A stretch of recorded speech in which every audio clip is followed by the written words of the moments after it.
ramai dulu. Join sekejap ya. Okey. Tak ada. Ni.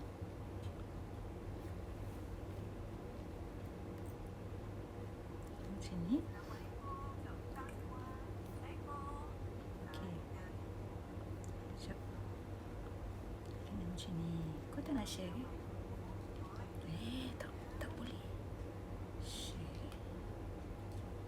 Relax. Sabar ya, kita tunggu ramai sikit masuk.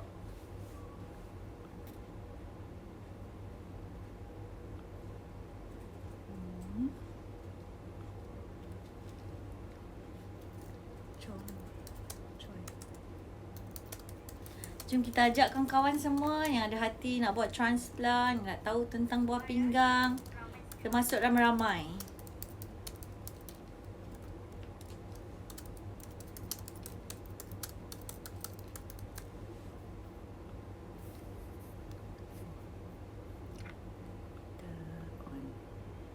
Lagi seminit lagi.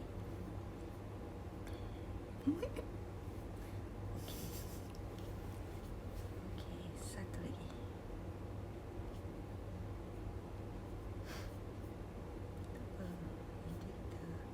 Dia nampak sikit. Assalamualaikum. Dengar tak? Assalamualaikum. Itu adalah kami jawab pasal transplant je ya. Pasal urtikaria ke benda-benda lain tu kita tak jawab kat sini. Hari ni tajuk kita mitos transplant atau pendermaan organ.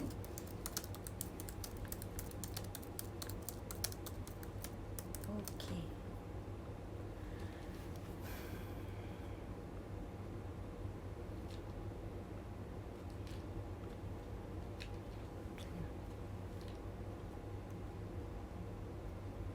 Hari ni Dr. Afida bersiaran di Universiti Putra Malaysia. Okay. Dia jarang datang sini, first time. Selalulah.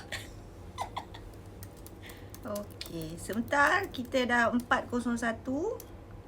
Kita akan mulakan sebentar lagi ya. Saya nak onkan dulu.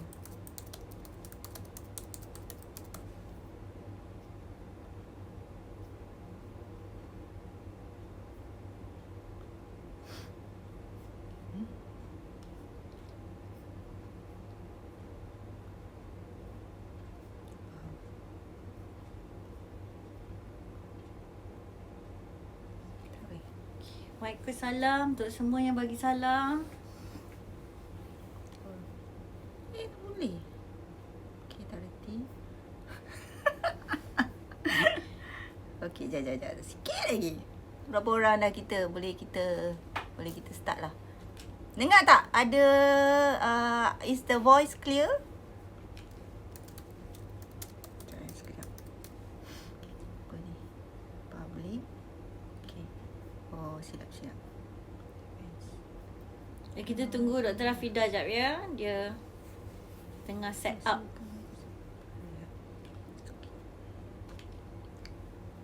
Okey, go live.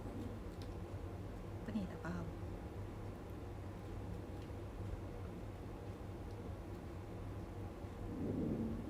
Tak boleh. Kau tak boleh. Tak boleh. Tak kisah. Tak boleh.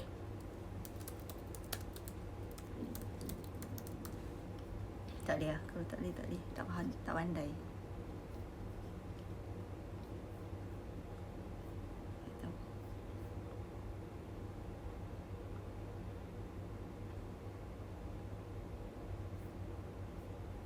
Cari event je lah.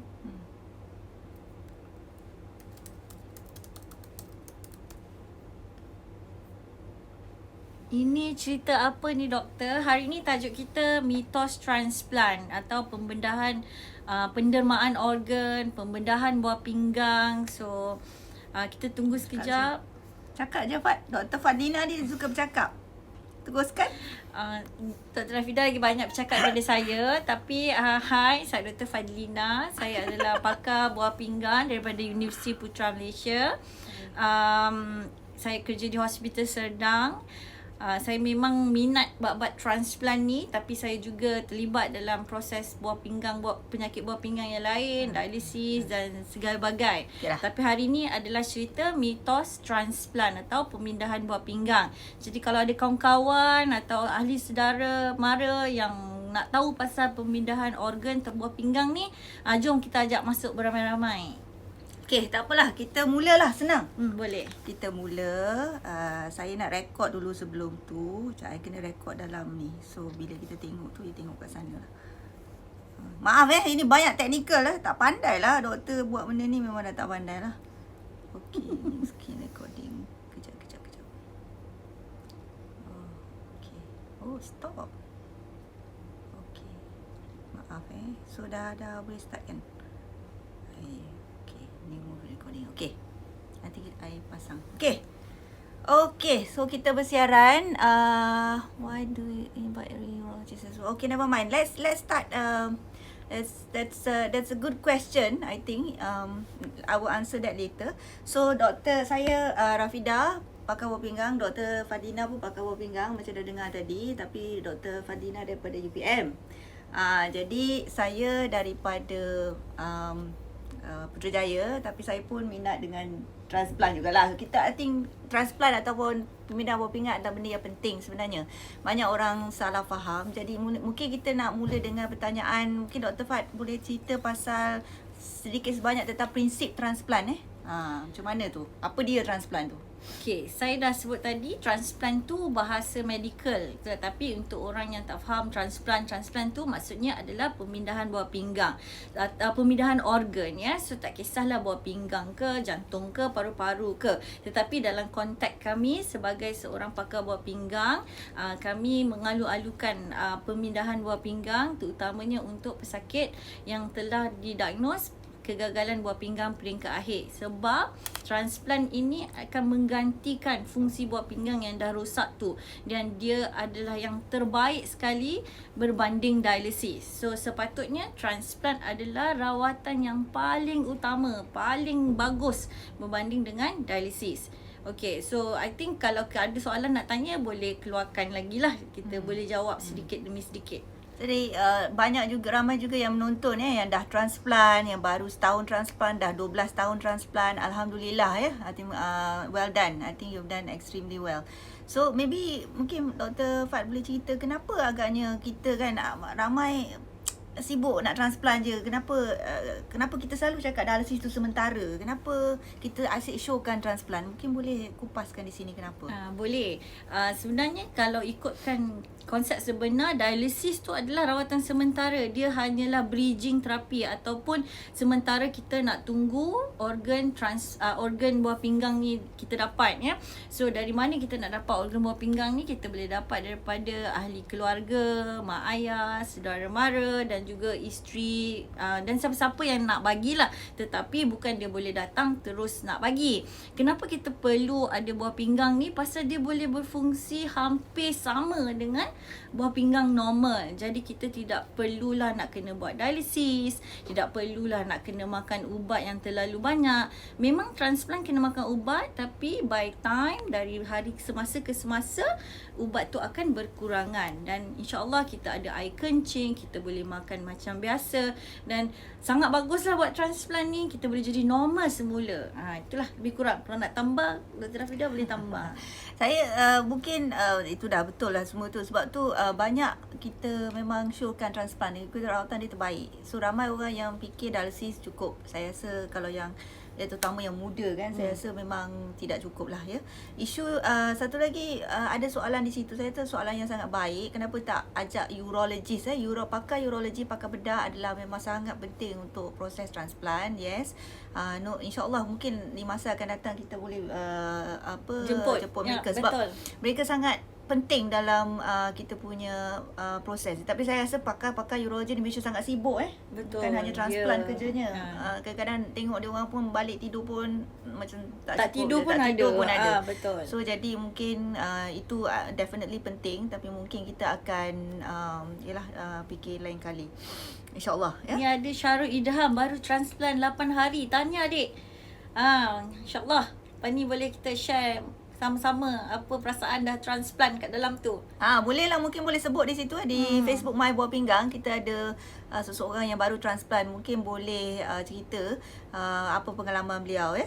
Jadi kalau yang belum follow, mungkin boleh follow Facebook My Buah Pinggang ya. Dekat-dekat perkataan tu My Buah Pinggang, dan di situ banyak kita kupas pasal apa nama dia, rosak buah pinggang, kehidupan sakit buah pinggang, dan juga apa-apa yang anda perlu buat, dan terutamanya kita juga fokus kepada transplant Betul. Okey, soalan ketiga pula. Banyak soalan Dr. Rafika ni. Soalan memang banyak Sementara tu kalau ada apa-apa soalan boleh tanya di situ. Kenapa ramai sangat tak mahu beri buah pinggang kepada ahli keluarga mereka rasa-rasanya? Ni soalan cepu emas ni tau. Memang realitinya di Malaysia sekarang ni, ramai orang sebenarnya tak faham apa itu transplant. Dia tidak ada pengetahuan yang mendalam tentang transplant. Jadi wujudnya unsur takut, tidak yakin ya, fikir yang bukan-bukan. Sebab tu dia tidak mahu ke depan untuk memberi buah pinggang masing-masing kepada ahli keluarga tersayang ataupun orang yang mengalami sakit buah pinggang. Sebenarnya manusia ni diturunkan oleh Tuhan dengan 2 buah pinggang, dan kita sebenarnya boleh hidup dengan 1 sahaja buah pinggang. Ada pernah seorang pesakit saya cakap, sebenarnya Allah jadikan buah pinggang tu 2 supaya kita boleh kongsi satu lagi, cinta sejati. Bagi buah pinggang tu kan dekat orang. Itu pesakit saya cakap lah, bukan saya yang cakap. So mitos orang kata kalau kita bagi buah pinggang kita akan sakit buah pinggang, kita pun kena buat dialisis. Sebenarnya tak benar ya. So kita sebagai pakar buah pinggang, bila kita jumpa pesakit yang nak penderma buah pinggang tu yang menjadi pesakit kita, bukan lagi pesakit yang rosak buah pinggang tu. Kita kena pastikan dia sihat sentiasa, dia tidak ada penyakit, dia tidak akan mengalami apa-apa komplikasi bila buah pinggang dia telah didermakan. So itu mitos pertama yang kita semua kena buang. Sebenarnya pembinahan buah pinggang ini sangat selamat. Organ-organ lain pun selamat juga. Contohnya hati. Tapi sebab di Malaysia ni orang ramai yang memerlukan buah pinggang. Okey, Dr. Rafika tambah? Saya harap itu menjawab juga soalan saya yang kami ada di Instagram. Sebab kata apakah kesan kepada penderma yang hidup. Saya kita tidak mengambil saja buah pinggang, kita akan periksa ya. Periksa darah, periksa kencing, periksa jantung, paru-paru dan sebagainya. Yelah, tak ada benda yang 100%. Betul. Tapi of course kalau you ada penyakit, kita tak ambil lah. Tak ambil buah pinggang untuk didermakan. Dan satu lagi saya cakap, adik saya sendiri pun dilahirkan dengan 1 buah pinggang. So alhamdulillah dia dah hidup 40 lebih tahun kan. So sebenarnya kalau anda menjaga kesihatan anda, insya-Allah tak ada masalah untuk anda berfungsi macam biasa. Lepas tu ada juga soalan mungkin ada soalan satu dekat Facebook tadi. Berapa lama masa dia ambil untuk workup transplant? Dia bergantung sebenarnya di mana tuan-puan atau you all semua buat workup ni. Baik-baiknya kita nak cuba buat cepat lah, dalam 3 bulan mungkin dah boleh workup tu. Tetapi kadang-kadang mungkin ada kekangan dari segi appointment untuk cek jantung, sebab kita kena pastikan jantung orang tu sihat ya. Kita mesti buat scan, ultrasound, kita kena cek buah pinggang dia, fungsi dia semua tip-top, baru boleh kita kata dia boleh menderma. Dan mereka juga perlu melalui saringan kaunseling di mana kita kena pastikan penderma tu betul-betul bersedia untuk memberi buah pinggang kepada pesakit. Jadi tidak ada isu di mana kena tunggu bertahun-tahun. Kalau bertunggu bertahun-tahun tu maksudnya mungkin termiss appointment ke, atau so kita kena sentiasa bertanyalah dengan pakar yang merawat bila kita punya appointment dan sebagainya.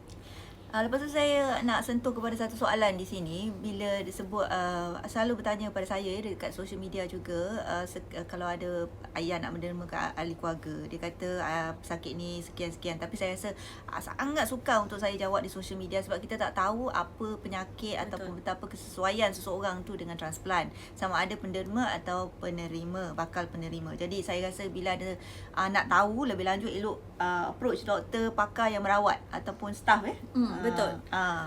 Kita ada tim yang memang settle atau handle transplant ni, jadi dia boleh terus bawa tuan-puan yang berminat untuk jumpa dengan pakar. Kita akan counselling dulu, bukan kita terus terjah ambil buah pinggang, tidak ya. Di sini ada satu soalan ni, isteri nak derma tapi lain darah dengan suami. Very good question ya. Dulu, zaman dulu-dulu kita tidak ada kemudahan perubatan yang baik. Memang kita pilih kalau orang tu darah A, kita nak ambil buah pinggang A je. Kalau orang tu O, kita nak O sahaja. Tetapi kemajuan perubatan semakin meningkat sekarang ni, di mana kita tidak kisah apa jenis blood group sekalipun. So AB boleh bagi dekat O, B boleh bagi dekat O. Semua orang boleh terima dari mana-mana sahaja. So itu bukan alasan untuk tidak boleh menderma buah pinggang. Okay, cuma mungkin dia punya pemeriksaan tu agak ekstensif sikit lah. Lepas tu boleh kupas sikit dah pasal saya tak tahu boleh kupas tak pasal MyCast. Okay, sebelum tu mungkin kita bagi detail juga, sebab ada orang tanya penderma lepas kematian, penderma semasa hidup. Mungkin ada keliruan di situ. Mungkin Dr. Fadlina lepas tu bincang sikit pasal MyCast. Oh, tak boleh Okay, sorry. MyCast ni nanti kita ceritalah dalam sesi yang lain. Mungkin ada orang yang lebih bagus lagi bercerita pasal MyCast ni. Tetapi cadaveric transplant ataupun penderma daripada orang yang meninggal dunia perlu melalui proses yang berbeza. Bukan sama dengan living transplant ya. Di mana di Malaysia sekarang ni kita bagi pada orang yang betul-betul memerlukan. Dia ada skor dia. Jadi untuk pesakit dialisis yang tidak ada penderma, jagalah parameter dialisis dengan baik. Mana tahu ada rezeki boleh dapat buah pinggang. Kita tak tahu, itu semua kerja Tuhan ya. Ada tanya pasal umur ni, umur. Okey. Semua orang boleh dapat transplant sebenarnya, tetapi di Malaysia kita hadkan kepada umur 60 tahun ke bawah dululah. Kerana kita masih lagi bukanlah merangkak, kita belum lagi begitu establish sangat. Boleh saya guna ayat tu ya. Kalau penderma tu umur 65 tahun, mungkin kita boleh consider, tetapi untuk penerima dia mesti berumur 60 tahun ke bawah. So jadi ada ada soalan daripada Syah Hashim ni, dia kata adakah mitos bila sudah menderma buah pinggang penderma tidak boleh melakukan aktiviti aktif seperti marathon, hiking? Ini semua mitos. Mitos saja. Mitos. Sangat mitos ya. Sebenarnya adik Dr. Rafidah pun buat marathon. Taklah. Tapi dia boleh berlari, dia boleh buat apa-apa kerja, hiking, boleh swimming, nak buat apa semua boleh. Tak ada masalah sebab kita dah kupas tadi. Orang boleh hidup dengan satu buah pinggang. As long as dia jaga buah pinggang dia, elok-elok, healthy lifestyle, makan cara sihat dan sebagainya. InsyaAllah tak ada masalah. Tapi kalau rasa tak yakin, boleh jumpa dengan pakar buah pinggang. Mungkin ada orang ingat kos transplant tu mitos juga, kos transplant mahal. Itu mitos juga, kena dihapuskan. Di Malaysia ni kita sangat bertuah lah. Dr. Fadlina boleh teruskan. Kos ni pun mitos lah. Okey, dia tak jadi mitos kalau kita nak beli buah pinggang dekat luar. Okey, tapi kita di Malaysia ni tidak membenarkan pembelian buah pinggang di luar. Pembelian buah pinggang di luar boleh mencecah kos 500,000 ke atas ya. Tetapi di Malaysia alhamdulillah kerajaan absorb atau bagi buah pinggang, bagi kos rawatan buah pinggang secara transplant ni tidaklah terlalu mahal ya. Apa yang perlu dibayar mungkin 1,000 ke 3,000 sahaja. Ubat juga diberi percuma. Perlu difahamkan kalau kita buat transplant di negara luar, dia akan menyebabkan kita kena beli sendiri ubat immunosuppression tu ataupun ubat nak bagi imun kita rendah tu ya.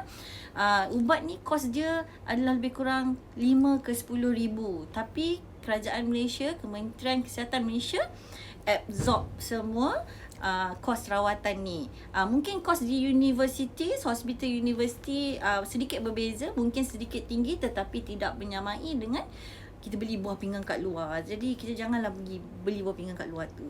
Betul, sangat mitos lah. Ya, beli buah pinggang pun tak boleh sebenarnya dari segi etika kan. Betul. Dosa ambil buah pinggang orang tau. Bukanlah yang tak dibenarkan beli. Kalau orang tu dengan secara rela hati lain. Hukum dia harus ya. Saya nak tersentuh. Lupa nak sentuh ni. Hukum boleh. Saya kan? tak layak kot. Mungkin doktor. Okey. Okey, malu lah nak cakap. Betul lah. Lebih layak. Okay. Kata.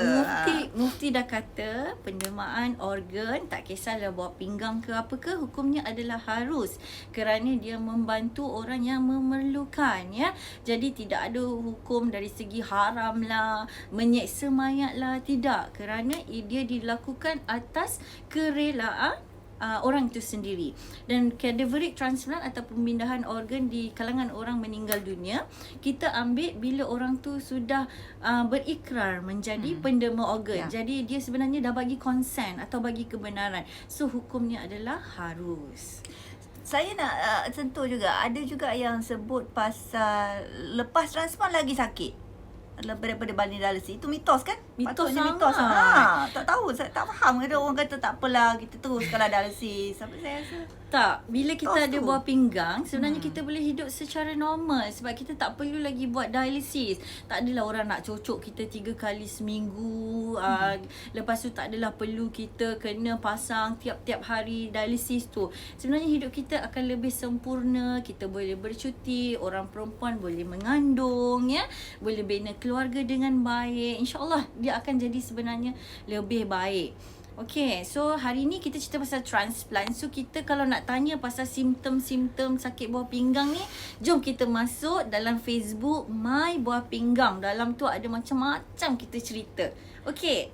Saya nak tambah nak cerita pasal ubat lepas bukannya lepas memang tadi sebut lepas dialisis, transplant lebih elok. Tapi bukannya tak makan ubat, kena makan ubat. Betul. Ada orang sentuh pasal anti-rejeksi. Yalah, kita menerima buah pinggang orang lain, mestilah kita makan ubat untuk kurangkan sikit immunity kita supaya jangan antibody kita menyerang organ orang lain tu. Tapi dalam masa yang sama kita kena balance lah ya. Dia dos tu kita akan adjust. InsyaAllah memang ada risiko orang kata rejection, tapi bila anda makan dos yang betul, ubat yang betul, dengan kita akan periksa lah dia punya level dalam darah, macam-macam kita buat.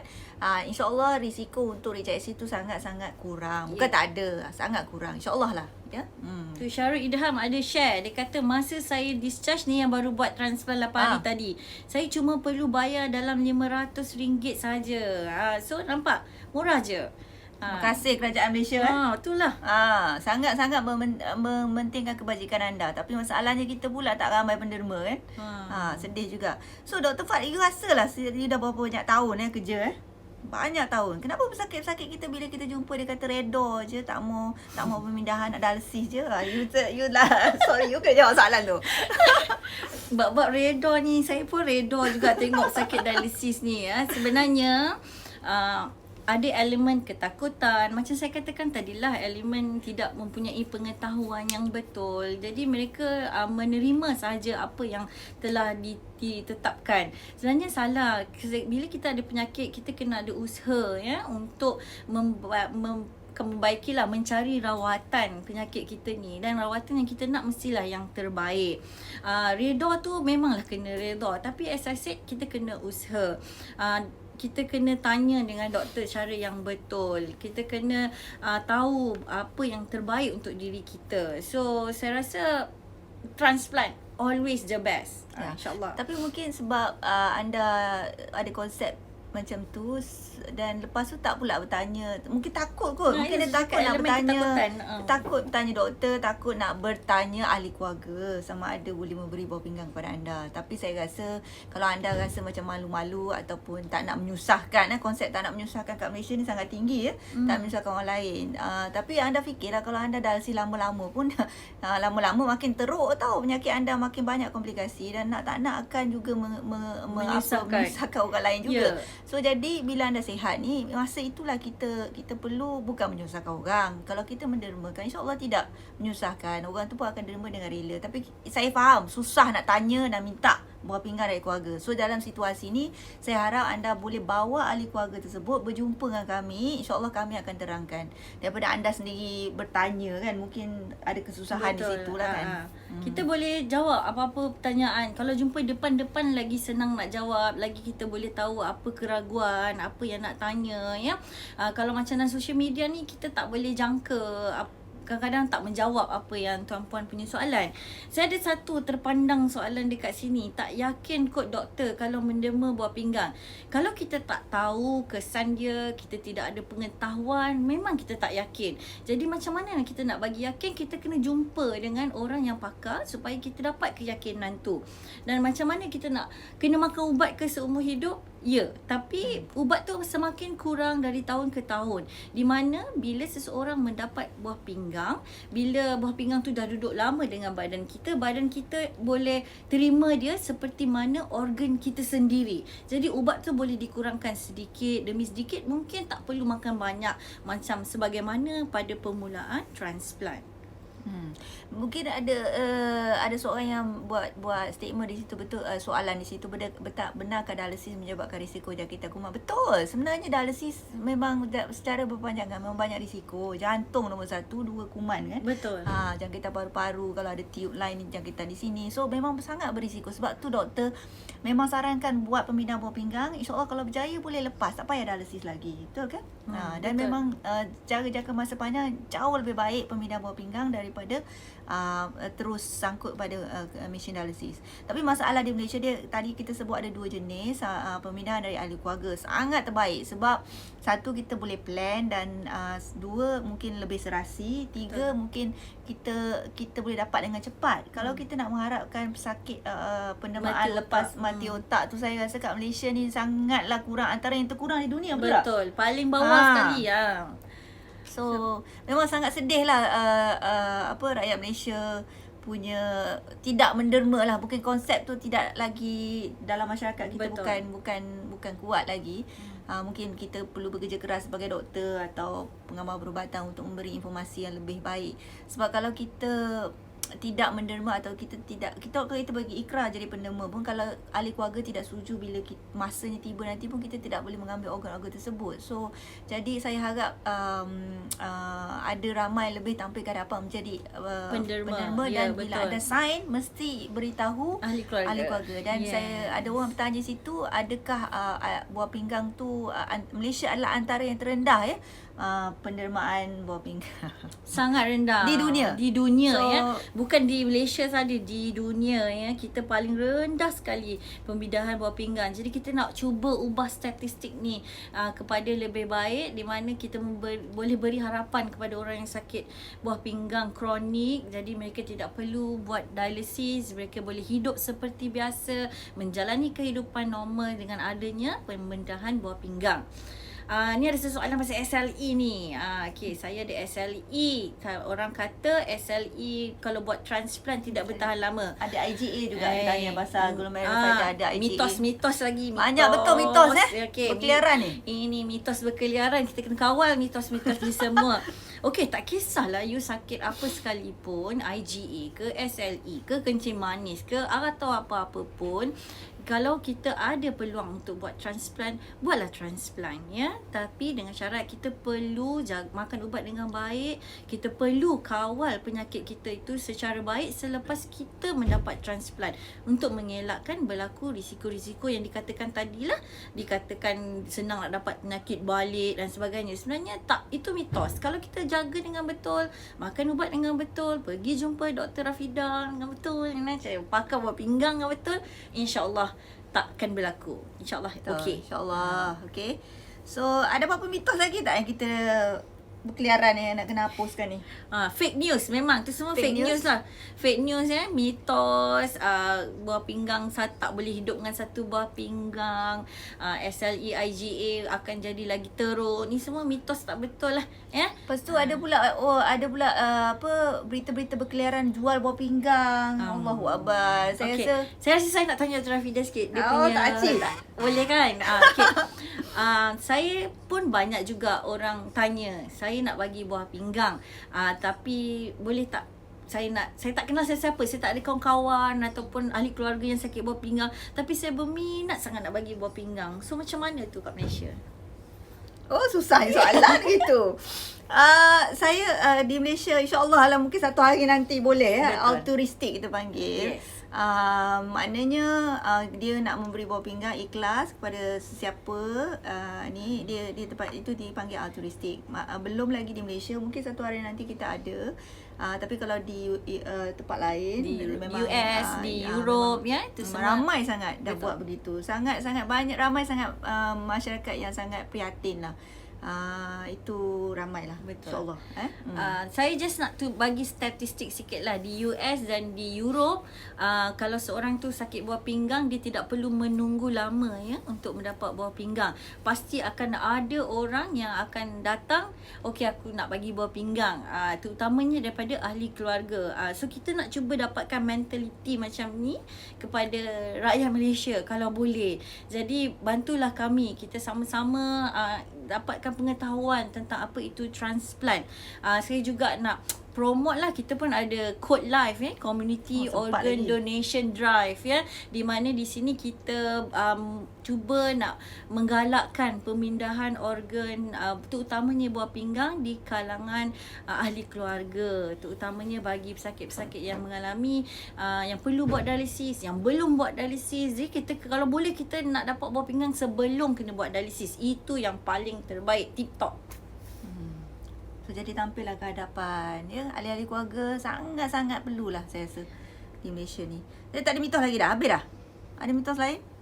Saya dapat penyakit lain pula selepas transplant. Okey, ceritalah. Okey, sebenarnya kalau dialisis pun kita banding dialisis dengan transplant, bukannya tak ada penyakit, ada risiko masing-masing. Tapi bila anda teruskan dialisis, risiko anda sangat-sangat lagi tinggi. Jadi bila transplant tu insyaAllah risiko bukannya 100% tidak ada risiko penyakit lain, jantung dan sebagainya. Mungkin ubat pun ada komplikasinya. Tapi insyaAllah kita akan adjust benda tu dengan keadaan anda. Bukan saya kata semua baik, tidak. Tapi berisiko tu sangat rendah dibandingkan dengan anda stay on transplant. Jadi kalau apa sekalipun mungkin bincang dengan doktor anda. So bincang dengan doktor lah. Kami sedia membantu anda. Macam tu lebih kurang gitu. Betul lah. Okey, ada soalan ni, kalau dah buat transplant tapak nak kena mati ke? Tak payah, biarkan je. Dia tak mengganggu pun. Betul. So kita buat kenangan gitu. Kalau ada tengkoh, ada tiup perut tu buang lah. Tiup perut lain, memang kena buang. Tapi kalau tapak fistula tu tak apa, biarkan aja. Okay, kita tengah tengok tu. Kalau nak menderma buah pinggang dekat Malaysia belum ada lagi. Pula memang kita aktif buat. Ya, kita ada. Menderma secara altruistik belum ada lagi. Betul. Ini yang maknanya saya nak bagi kat Dr. Rafida. Macam tu. Tak payahlah. So yang tu belum lagi. Satu masa nanti InsyaAllah kita aim mungkin 10 tahun, InsyaAllah. 5 tahun lah kan. Maknanya tadi saya cakap kita tak boleh bagi orang yang kita tak kenal lagi sebagai penderma hidup. Tapi untuk ahli keluarga rapat ataupun suami isteri atau ahli keluarga rapat lah, InsyaAllah boleh penderma hidup ya. Yang tak kenal tu belum lagi ya. Okey, Najla Musa. Apa dia? Dia tanya, boleh tak doktor share mitos yang paling famous berkaitan buah pinggang? Ni banyaklah. Follow YouTube Dr. Rafida ya. Dia banyak, dia ada series of mitos. Mitos air lah, mitos ubat lah, mitos buah pinggang lah, mitos transplant. Boleh tengok dari situ. Dan juga boleh like Facebook My Buah Pinggang. Kita pun ada cerita mitos dekat situ. Sekarang ni viral mitos durian. Allahu Akbar. Itu lagi satu mitos lah. Tolonglah. Okey, tak apa, itu kita kupaskan lagi. Taklah lagi. So, saya punya pesakit pun ramai betul yang garam tinggi, yang masuk hospital lah, pening kepala. Sebab memang durian tu sedap, tapi ialah pada-pada lah sikit. Okey, I think kita dah setengah jam bebel. Ramai sangat, nanti bosan. Ada apa-apa lagi? Mungkin ada pesanan terakhir, Dr. Fadlina? Mungkin pesanan saya bagi pesakit yang ada sakit buah pinggang, ahli keluarga dia, silalah tampil ya. Dan bagi mereka yang hati dia mulia, silalah sign ataupun pledge ataupun berikrar untuk menderma buah pinggang. Kalau rasa takut-takut, jangan takut. Dengar, jumpa pakar buah pinggang, tanya, kita boleh clearkan ketakutan ini. Okay, so banyakkan membaca, banyakkan beramal, bantu bantu pesakit-pesakit buah pinggang kita, dan insyaAllah kita cuba naikkan rate transplant buah pinggang di Malaysia. Ya, kami sangat-sangat berharap sebagai pakar sebab ramai sangat kami tengok pesakit yang muda-muda yang rosak buah pinggang dan menderita dialisis lepas banyak tahun, banyak risiko, banyak komplikasi. Sebab bila dah banyak komplikasi, baru nak fikir pasal transplant itu bagi saya dah terlambat lah. Betul. So masa tu bila anda ada komplikasi baru nak fikir transplant, maknanya bila anda, ada macam tu, susah kita nak buat transplant tu sebab komplikasi tu dah banyak dan anda tidak sesuai, kesihatan anda tidak baik untuk melaluinya. Jadi banyak mitos yang berkeliaran kata bila saya masih sihat doktor nak buat apa, saya fikir. Masa sihatlah anda fikir. Betul. Bukannya masa dah teruk nanti baru anda nak kelang kabut mencari macam transplant dan sebagainya sebab masa tu anda dah tidak sihat untuk melalui. Betul. Okey. So, habis lah. Ada satu lagi. Ada lagi. Ada satu lagi Facebook My Kidney Transplant. Ada. Okay. Dalam tu ada pesakit buah pinggang yang dah buat transplant, ada penderma, ada pakar buah pinggang juga. Jadi kalau rasa macam nak berkenalan, nak minta pendapat orang-orang yang dah buat transplant, Facebook tu pun ada juga. So itu adalah antara Facebook buah pinggang yang aktif di Malaysia, yang betul, yang sahih, bukan yang tipu, bukan mitos. Okey? Okey, dengan itu saya ucapkan terima kasih kepada semua Dr. Fadlina, dan saya ucapkan terima kasih kepada semua yang telah bersama kami. InsyaAllah saya doakan yang baik-baik je untuk kita punya patient, sakit, dan masyarakat Malaysia lebih open, lebih terbuka kepada fakta, bukan mitos. Mitos tu buang semua. InsyaAllah kita akan jadi masyarakat yang lebih maju dan lebih sihat dan sebagainya. Dengan itu saya ucapkan terima kasih. Assalamualaikum warahmatullahi wabarakatuh. Assalamualaikum. Bye. Bye.